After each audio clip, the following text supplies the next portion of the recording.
وصلت وين؟ إلى مارسيلو كاماتشو. كاماتشو يلعبها، هدف أهلاوي ثاني، هدف أهلاوي ثاني.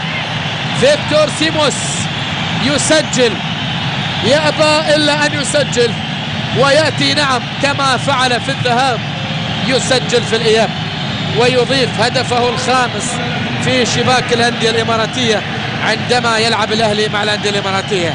شوف المحاولة من الكاونتر اتاك، كاماتشو يصنع مرة أخرى، لا يكتفي بالصناعة. طيب وين مدافعي النصر؟ وين مدافعي النصر؟